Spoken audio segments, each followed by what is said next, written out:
Welcome students. इस video में हम बात करेंगे यहाँ पे chapter number 7 directing business studies motivation part number 5। इससे पहले हमने बात करी थी सुपरविज़न के बारे में। Supervision is the element of directing and motivation is also element of directing. Motivation भी एक एलिमेंट है डायरेक्टिंग का। तो मोटिवेशन में क्या क्या यहाँ पे जो कॉन्सेप्ट्स लगेंगे वो देख लेते हैं हम। और यहाँ पे मोटिवेशन का प्रॉपर मीनिंग, इसके मैस्लो की हायरार्की थ्योरी, और यहाँ पे फाइनेंशियल और नॉन फाइनेंशियल इंसेंटिव के बारे में बात करेंगे। सबसे पहले बात करते हैं हम मोटिवेशन का प्रॉपर एक मीनिंग। इससे पहले भी मैं बता चुका हूँ कि मोटिवेशन का मीनिंग डिटेल में हम बात कर चुके हैं, लेकिन यहाँ पे एक प्रिसाइज फॉर्म में मोटिवेशन का मीनिंग देख लेते हैं। सबसे पहले बात करते हैं मोटिवेशन का प्रॉपर मीनिंग यह होता है कि किसी भी चीज़ के अंदर हम यहाँ पे थॉट प्रोसेस से या आइडियाज से किसी इंड्यूसमेंट प्रोसेस को अपनाकर हम किसी भी इंडिविजुअल को एक्टिव करते हैं ये, या फिर किसी एक्ट को करने के लिए या किसी मूव को करने के लिए यहाँ पे एक तरीके से इंस्पायर करते हैं। सो पहली जो पॉइंट आ जाएगा यहाँ पे बोल रखा है कि it refers to an inducement to act और move.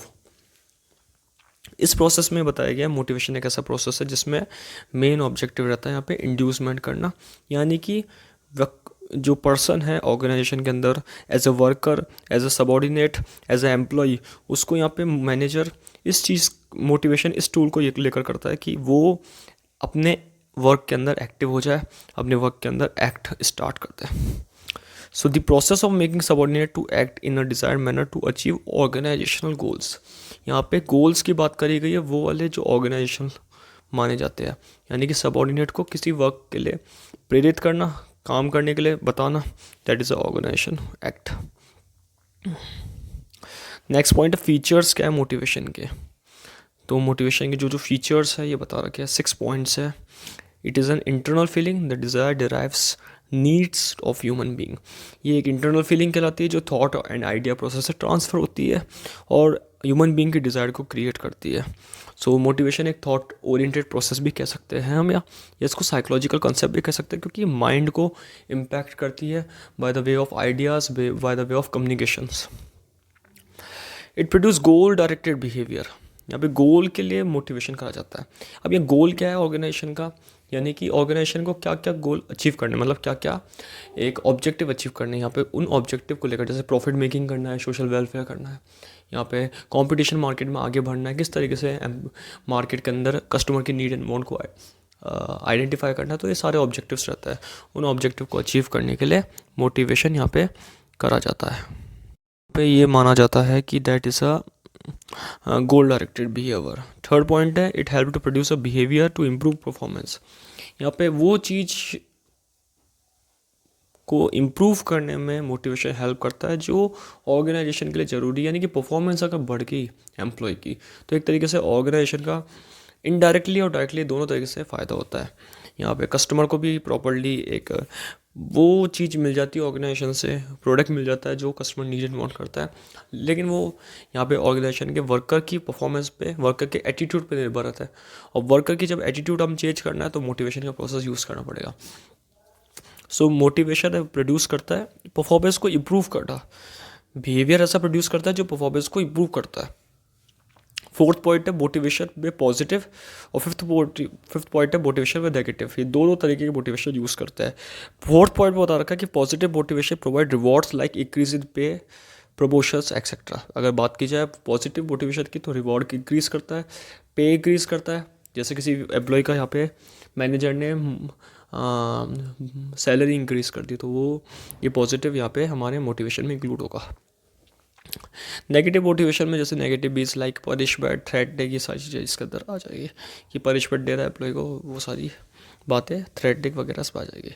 6.8 is a complex process है। प्रोसेस ऐसा है जो कॉम्प्लेक्स, पता क्या है अब कॉम्प्लेक्स प्रोसेस का मतलब क्या होता है, एक तरीके से मुश्किल काम है मोटिवेशन करना, हर मैनेजर के एरिया में नहीं आता है ये।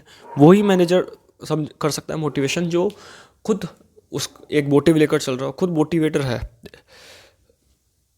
एज अ मोटिवेटर यहाँ पे काम कर रहा है, तो वो प्रॉपरली ये सबसे बड़ा फीचर्स का बताया गया है। इसके बाद बताया गया है इंपॉर्टेंस ऑफ मोटिवेशन। मोटिवेशन की क्या क्या इंपॉर्टेंस है, जैसे एक परफॉर्मेंस लेवल को इंक्रीज करता है एम्प्लॉय की, ये सबसे बड़ा फ़ायदा है मोटिवेशन का। It helps to improve performance level of employees as well as organisation, दोनों की। अगर एम्प्लॉयज़ की परफॉर्मेंस सही हो गई तो ऑर्गेनाइजेशन की परफॉर्मेंस अपने आप अच्छी हो जाती है। तो ये सबसे बड़ी इंपॉर्टेंस बात दी गई है मोटिवेशन की। Good motivation in the organization help to achieve higher level of performance as motivated employees contribute maximum for organizational goals। अगर अच्छा यहाँ पे मोटिवेशन मिलता है ऑर्गेनाइजेशन के अंदर एम्प्लॉयज़ को, उसके मैनेजर्स, उसके लीडर्स के द्वारा, तो यहाँ पे एम्प्लॉय जो होता है वो हाई लेवल ऑफ परफॉर्मेंस को इंक्रीज़ करता है, यानी कि जो परफॉर्मेंस काम कर रहा है वो उसको हाई लेवल पे ले आता है। एम्प्लॉय मोटिवेटेड होता है और अपना मैक्सिमम कंट्रीब्यूशन देता है। Third, it helps to change negative attitude employee to positive attitude. ये सबसे एक अलग ही पॉइंट है कि नेगेटिव एटीट्यूड को कन्वर्ट करना पॉजिटिव एटीट्यूड के अंदर और ऑर्गेनाइजेशनल गोल को अचीव कराना, ये सबसे इंपॉर्टेंट यहाँ पे माना गया है। नेक्स्ट पॉइंट है, it help to reduce employee turn over. Employee का जो टर्न ओवर है यहाँ पे, टर्न ओवर यानी कि नए एम्प्लॉय को लाना, पुराने एम्प्लॉय को एक्सचेंज करना, एक्सचेंज मैकेनिज्म लेकर आना एम्प्लॉयज़ के बीच में, इस चीज़ को ख़त्म करता है और कॉस्ट बचाता है नए रिक्रूटमेंट और ट्रेनिंग की। पुराने एम्प्लॉय को मोटिवेट कर दोगे तो अपने तरीके से एक अच्छी परफॉर्मेंस यहाँ पे दे सकते हैं। सो ये थी हमारी importance of motivation. Fifth point है, help to retain talented people. यहाँ पे नए टैलेंट को लेकर आता है ऑर्गेनाइजेशन में मोटिवेशन, और टैलेंट को क्रिएट करता है पीपल की। एब्सेंटीज़ को ख़त्म करता है, 6 पॉइंट बता रखा है। रिड्यूस एब्सेंटीज़ पर एम्प्लॉय यहाँ पे ऑर्गेनाइजेशन से दूर नहीं हट सकता अगर प्रॉपर मोटिवेट है अपने वर्क के रिगार्डिंग, अपने ऑर्गेनाइजेशन के regarding. If motivation is adequately provided, work become a source of pleasure. अगर एक प्रॉपरली मोटिवेशन मिलेगा तो work he source of pleasure, उसका वर्क ही उसकी तारीफ के योग्य बन जाएगा। That is point. उसका वर्क ही उसको इम्प्रूव कर देगा, उसका वर्क ही उसकी परफॉर्मेंस को, उसके एक कैरेक्टर को भी इम्प्रूव कर सकता है। यहाँ पे ये मोटिवेशन की सबसे बड़ी इंपॉर्टेंस है। लास्ट पॉइंट है, it helps manager to introduce changes. कोई मैनेजर ऑर्गेनाइजेशन के अंदर चेंजेस लाना चाहता है इजीली, तो यहाँ पे है ना मोटिवेशन के थ्रू वो प्रॉपरली ला सकता है, क्योंकि एम्प्लॉय मोटिवेटेड होंगे तो मैनेजर्स की यहाँ पे हाँ में हाँ मिला के चलेंगे।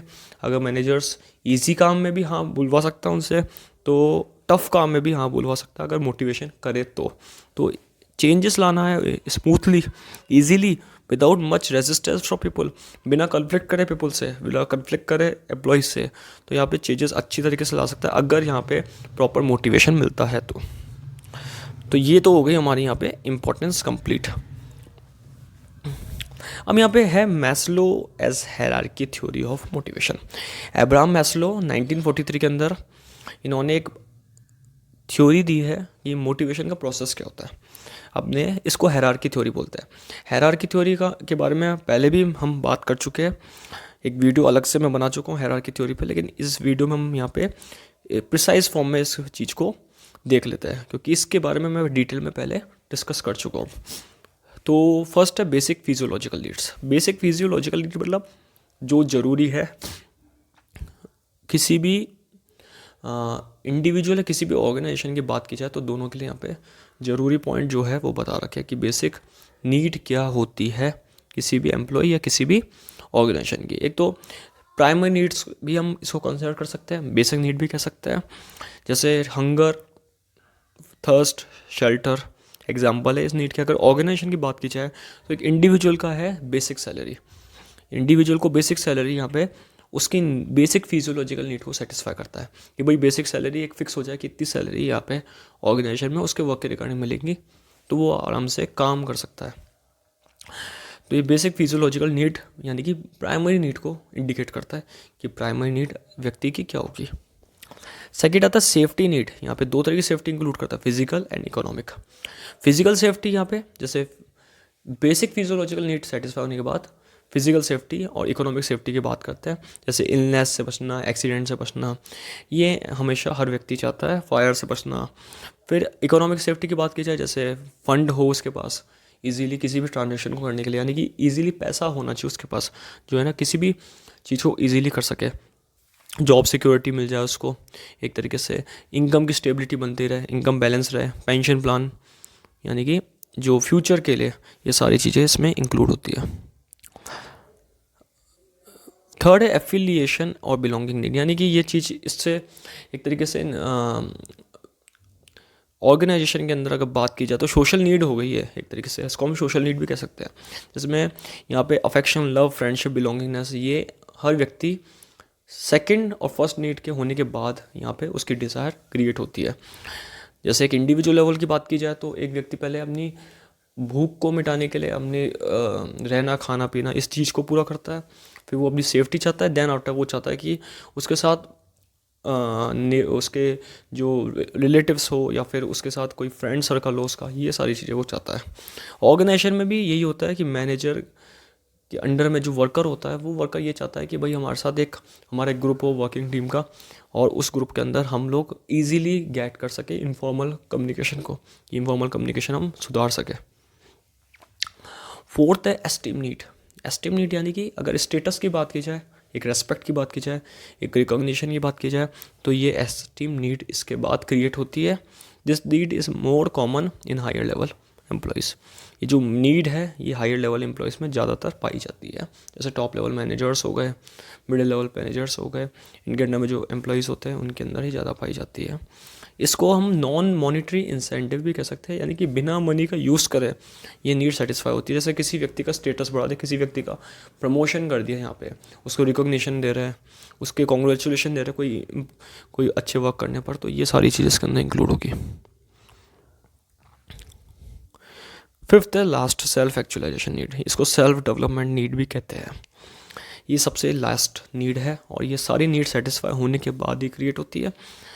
It refers to the drive to become what one is capable of becoming. ये बहुत रेयर पाई जाती है, लेकिन इस नीड को एक्चुअली सेटिस्फाई करने के बाद अदर नीड रहती नहीं है ऑर्गेनाइजेशन के अंदर। Properly self development need, self fulfilment और प्रॉपर्ली जितने भी गोल्स हैं उसके वो सारे अचीव हो चुके हैं, तो ये हाईएस्ट लेवल नीड मानी जाती है। एक इंडिविजुअल लेवल की भी बात की जाए कि वो अपने लाइफ के अंदर जो जो गोल्स डिसाइड करे वो सारे उसने अचीव कर लिए। और अगर एक ऑर्गेनाइजेशन के व्यक्ति के, ऑर्गेनाइजेशन के इंडिविजुअल की बात की जाए, ऑर्गेनाइजेशन के एम्प्लॉयज़ की बात की जाए, तो उसने भी हमने सेल्फ एक्चुअलाइजेशन नीड को सेटिस्फाई करा, ये इसमें इंक्लूड होता है। तो ये बेसिकली 5 नीड्स यहाँ में हमारी मैस्लो की पाई गई है। Basic physiological need, safety need, belonging need, status esteem need, और लास्ट यहाँ पे सेल्फ एक्चुअलाइजेशन यानी कि सेल्फ डेवलपमेंट नीड। लेकिन कुछ अजम्पशन माने गए मैस्लो की थ्योरी में कि फर्स्ट अजम्पशन है कि people's behaviour is based on their need and satisfaction of such need influence their behaviour. किसी व्यक्ति की अगर बिहेवियर की बात की जाए, उसके थिंकिंग आइडियाज़ की बात की जाए, तो वो वैसे ही कम्युनिकेट करता है, उस तरीके से उसका वैसा आइडिया बनता है जैसे उसकी नीड सेटिस्फाई होती है। किसी व्यक्ति की बेसिक नीड सेटिस्फाई होगी तो बेसिक नीड के अकॉर्डिंग वो आइडिया जनरेट करेगा, कम्युनिकेशन करेगा। अगर किसी व्यक्ति की स्टेटस से रिलेटेड नीड सेटिस्फाई हो चुकी है, मतलब जहाँ तक, क्योंकि यहाँ पे जो नीड सेटिस्फाई होगी उससे पहले वाली नीड ऑलरेडी सेटिस्फाई हो चुकी है, तो यहाँ पे उस नीड पे पहुँचने, जैसे फोर्थ नीड या एस्टीम नीड सेटिस्फाई हो रही है, यानी कि इसका मतलब है कि एम्प्लॉय की 3 जो पहले की नीड है, फिजियोलॉजिकल, सेफ्टी और बिलोंगिंग नीड, जो जिसको हम कहते हैं सोशल नीड, वो सेटिस्फाई हो चुकी है। सो जैसे पीपल की नीड सेटिस्फाई होती है वैसे उसका बिहेवियर क्रिएट होता है, ये इसका अजम्पशन माना गया है। People needs are in hierarchical order, यानी कि स्टेप वाइज है ये। First need satisfy, then we move on second need and then third need. A satisfied need can no longer motivate a person. एक satisfy need कभी भी motivate long time के लिए नहीं कर सकती, लेकिन एक अनसेटिस्फाइड नीड है तो उसके लिए वो एम्प्लॉय काम करता रहेगा उस नीड को अचीव करने के लिए। ये भी इसके अंदर माना गया है कि अगर कोई व्यक्ति सेल्फ एक्चुअलाइजेशन नीड को सेटिस्फाई करना चाहता है तो वो इतना मोटिवेट होगा कि सेल्फ एक्चुअलाइजेशन के लिए, नीड के लिए काम करेगा। लेकिन अगर उसकी एस्टीम नीड सेटिस्फाई है, उसकी एस्टीम नीड सेटिस्फाई है, तो वो इतना मोटिवेट एस्टीम नीड से नहीं होगा जितना मोटिवेट सेल्फ एक्चुअलाइजेशन नीड की को अचीव करने के लिए होगा। सो ये एक सेटिस्फाइड नीड लॉन्ग टाइम के लिए मोटिवेट नहीं कर सकती पर्सन को। A person move to the next higher level only when low need is satisfy. ये हम बात कर चुके हैं कि पहले की नीड सेटिस्फाई हो चुकी पर्सन की, तो वो हायर पॉइंट पे वो जाता है। इसके बाद बात करी गई है फाइनेंशियल इंसेंटिव और नॉन फाइनेंशियल इंसेंटिव की। फाइनेंशियल इंसेंटिव और मोटिवेशन वो इंसेंटिव है जिसमें मनी का यूज़ करते हैं, उसको मॉनिटरी इंसेंटिव भी कहा जाता है। मनी का यूज़ करा जाता है, बहुत इंपॉर्टेंट है। मनी के विदाउट यूज़ इस इंसेंटिव को हम क्रिएट नहीं कर सकते। जैसे पे एंड अलाउंसेस, किसी एम्प्लॉय की सैलरी, मॉनिटरी इंसेंटिव देना, इंक्रीज़ कर देना, सैलरी उसको टाइम पे देना, बेसिक पे, डी एंड एस अलाउंस, उसके अदर खर्चे को, एक्सपेंसेस को मीट करना, अदर अलाउंस को मीट करना, ये पे एंड अलाउंसेस में आ जाएगा। बोनस हो गया सेकेंड पॉइंट। बोनस के अंदर सैलरी, वेजेस बढ़ाना, इंक्रीज़ करना, और फ्री ट्रिप्स देना फॉरेन कंट्रीज़ की अंदर वैकेशंस के अंदर। ये सारी चीज़ें बोनस के अंदर आती है। ये हम पहले भी एक डिटेल में डिस्कस कर चुके हैं, इसके बारे में एक वीडियो अलग से बना रखा है। थर्ड पॉइंट है प्रोडक्टिविटी लिंक वेजेस इंसेंटिव। जितना ज़्यादा प्रोडक्टिविटी करेगा उतना वेजेस उसका बढ़ता रहेगा। वेजेस को प्रोडक्टिविटी के साथ कनेक्ट कर दिया, यानी कि प्रोडक्शन जितना करेगा उतना लेबर का वेजेस, यानी कि जो मजदूरी उसको दी जाएगी, worker perform efficiently, properly worker efficiently तरीके से काम करेगा हायर वेजेस को गेट करने के लिए। प्रॉफिट शेयरिंग प्रोसेस बहुत इंपॉर्टेंट पॉइंट है कि एक प्रॉफिट शेयरिंग टूल को यूज़ करके लंबे टाइम के लिए, यहाँ पे प्रॉफिट शेयरिंग टूल को यूज़ करके लंबे टाइम तक के लिए एम्प्लॉय को प्रॉफिटेबल ऑर्गेनाइजेशन का हिस्सा बनाना, उसको मोटिवेट करना एम्प्लॉय को, जिससे अपनी परफॉर्मेंस को इम्प्रूव करेगा। अपने प्रॉफिट का हिस्सेदार बना के एम्प्लॉय को मोटिवेट करना और उसकी परफॉर्मेंस को इंक्रीज़ करना, ये भी इसके अंदर आता है। रिटायरमेंट बेनिफिट देना, जैसे pension plan, provident fund, employees को ग्रेचुटी फंड, रिटायरमेंट के टाइम पे एक साथ दिया जाने वाला lump sum payment. This act as incentive when they are in service in the organisation. जैसे जैसे वो सर्विस करेगा, ऑर्गेनाइजेशन के अंदर आगे बढ़ेगा, वैसे वैसे उसके इंसेंटिव को प्रमोट करेंगे। परक्यूसिट्स, यानी कि एक अदर बेनिफिट देना, allowances, medical benefit, ESI benefit, उसके बच्चों की अगर चिल्ड्रन की एजुकेशन, अदर एक्सपेंसेस को मीट करना, ये सारी चीज़ इसके अंदर आती है। नेक्स्ट पॉइंट है stock option. Stock shares provide कराना, अगर कंपनी शेयर्स इशू करती है तो यहाँ पे शेयर्स प्रोवाइड कराना लो प्राइस पे। कंपनी मार्केट में हाई प्राइस पे शेयर इशू करती है, उससे कम प्राइस में शेयर इशू करना अपने एम्प्लॉयज़ को, जिससे वो इजीली और मोटिवेट हो सके, अपनी परफॉर्मेंस को इम्प्रूव कर सके। मार्केट प्राइस से कम में यहाँ पे शेयर प्रोवाइड कराना, और मैनेजमेंट इसको अलॉट करता है शेयर। और इसके अंदर ये भी बताया गया है कि अलॉटमेंट ऑफ शेयर एक ओनरशिप लेकर आता है, एम्प्लॉय में ओनरशिप की भावना लेकर आता है। एम्प्लॉय को लगता है कि मैं भी इस कंपनी का एक प्रॉपर हिस्सेदार बन चुका हूँ। इसके बाद है एक नॉन फाइनेंशियल इंसेंटिव, जैसे स्टेटस बढ़ाना, rank, authority, responsibility, recognition, prestige relate to job. एक रैंक क्रिएट कर देना, अथॉरिटी क्रिएट कर देना, पावर देना किसी चीज़ की, रिस्पॉन्सिबिलिटी ज़्यादा देना जिससे वो सीख सके वर्क को, रिकॉग्निशन, उसको कॉन्ग्रेचुलेशन देना, स्टेटस बढ़ाना, prestige relate to job, job के रिगार्डिंग उसको मोटिवेट करना। ये नॉन फाइनेंशियल इंसेंटिव है जिसके अंदर बिना मनी हम मोटिवेट करते हैं, मनी का बिना यूज़ करें। सेकेंड है जॉब सिक्योरिटी देना, उसको जॉब के बारे में लाइफ टाइम फंडिंग देना, बॉन्डिंग बनाना एम्प्लॉयज़ और ऑर्गेनाइजेशन के साथ, उसको लाइफ टाइम मेंबरशिप देना, कंफर्मेशन लेटर्स देना जॉब सिक्योरिटी की, सेफ्टी सिक्योरिटी नीड प्रोवाइड करना, ये इसके अंदर आ जाता है। इसके बाद बात करी गई यहाँ पे है एम्प्लॉयज़ पार्टिसिपेशन। एम्प्लॉय को अपने डिसीजन मेकिंग में यहाँ पे इन्वॉल्व करना, उनके फीडबैक लेना, एम्प्लॉयज़ की एडवाइस लेना, किसी भी डिसीजन को लेते टाइम पे उनसे सही और गलत की जानकारी लेना, ये भी इसके अंदर एम्प्लॉयज़ पार्टिसिपेशन में आता है। So it means involving employee in decision making specially related to workers से रिलेटेड कोई डिसीजन लेना, उसके अंदर एम्प्लॉय का एक इन्वॉल्वमेंट लेना, उनकी एडवाइस लेना, उनके सजेशंस लेना और उसको नोटिस करना। Employees follow the decision more sincerely when these are taken in consultation. Employee अच्छे तरीके से डिसीजन को फॉलो करेंगे अगर उनके साथ आप सजेशन को लेकर चलते हैं as a manager. Organisation climate को लेकर चलना, सुपीरियर सबऑर्डिनेट रिलेशनशिप को डिफाइन करना, एक पॉजिटिव अप्रोच क्रिएट करना, ऑर्गेनाइजेशन के क्लाइमेट के अंदर इजीली एम्प्लॉय को भी डिफाइन करना, ये भी इसमें आया है। इसके बाद बात करते हैं एम्प्लॉय रिकॉग्निशन। एम्प्लॉय को स्पेशल रेस्पेक्ट देना, जब उसके ईगो को सेटिस्फाई करना। जैसे कोई व्यक्ति अगर ईगो के सेटिस्फाई कर लेता है, उसके ईगो यानी कि उसकी जो नीड है, उसके जो वो चाहता है वो चीज़ उसको सेटिस्फाई करता है, तो यहाँ पे एक गुड मोटिवेटर कहलाता है वो।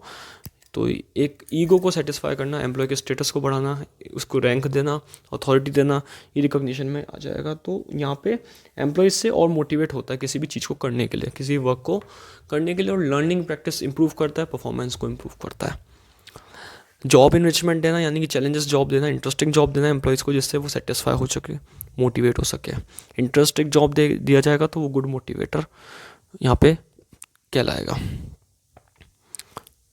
इसके बाद यहाँ पे बात करी गई है, लास्ट जो हमने बात करी थी जॉब इनरिचमेंट की, कि गुड मोटिवेटर यहाँ पे इजीली एम्प्लॉय को जॉब सिक्योरिटी और जॉब इनरिचमेंट, जॉब में रिच कर देगा, जॉब को लेकर अब अटेंशन होगा और एक तरीके से प्रॉपरली वर्क करेगा।